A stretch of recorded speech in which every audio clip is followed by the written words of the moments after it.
രാജ്യത്തിന്റെ 79ാം സ്വാതന്ത്ര്യ ദിനാഘോഷം അടിമാലിയിൽ വളരെ വിപുലമായ രീതിയിൽ തന്നെ നടത്തുവാൻ തീരുമാനിച്ചു. സംസ്ഥാനത്തെ ശ്രദ്ധേയമായ ഏറ്റവും വലിയ സ്വാതന്ത്ര്യദിന റാലി ആഘോഷങ്ങളാണ് മുൻവർഷങ്ങളിലെല്ലാം അടിമാലിയിൽ സംഘടിപ്പിച്ചിരുന്നത്.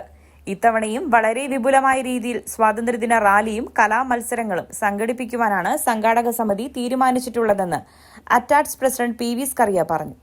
അത് എല്ലാ വർഷവും നമ്മൾ ഗവൺമെൻറ് സ്കൂളിൽ നിന്ന് ആരംഭിച്ച് കാമ്പുകേഴ്സിൽ പോയി കറങ്ങി വന്ന് പഴയ പഞ്ചായത്ത് അവിടെയാണ് നമ്മൾ സമാപിക്കുന്നത്.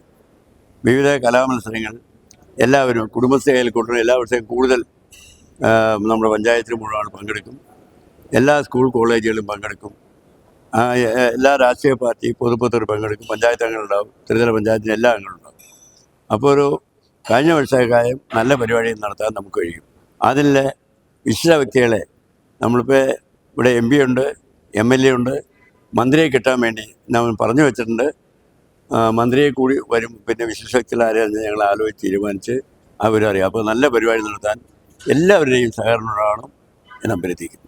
അടിമാലി ഗ്രാമപഞ്ചായത്തിലെ വിവിധ കോളേജുകൾ, സ്കൂളുകൾ, കുടുംബശ്രീ, സ്വയം സഹായ സംഘങ്ങൾ, വ്യാപാരികൾ, മറ്റിതര സംഘടനകൾ എന്നിവരുടെ നേതൃത്വത്തിലാവും സ്വാതന്ത്ര്യ ദിനറാലി നടക്കുന്നത്. എല്ലാ വർഷത്തെയും പോലെ അടിമാലി സർക്കാർ ഹൈസ്കൂളിൽ നിന്നും ആരംഭിച്ച റാലി അടിമാലി ടൗൺ ചുറ്റി പഞ്ചായത്ത് ഗ്രൗണ്ടിൽ സമാപിക്കും. തുടർന്ന് കുട്ടികളുടെ വിവിധ കലാമത്സരങ്ങൾ അരങ്ങേറും. സംഘാടക സമിതി യോഗത്തിൽ അടിമാലി ഗ്രാമപഞ്ചായത്ത് president Babu P Kuriakose, block vice president Mini Biju തുടങ്ങി അടിമാലിയിലെ വിവിധ രാഷ്ട്രീയ കക്ഷി നേതാക്കൾ, സംഘടനാ പ്രതിനിധികൾ, വ്യാപാരികൾ, സ്കൂൾ അധികൃതർ, ധനകാര്യ സ്ഥാപന പ്രതിനിധികൾ തുടങ്ങിയവർ പങ്കെടുത്തു. കേരള 1 മലയാളം, ഇടുക്കി.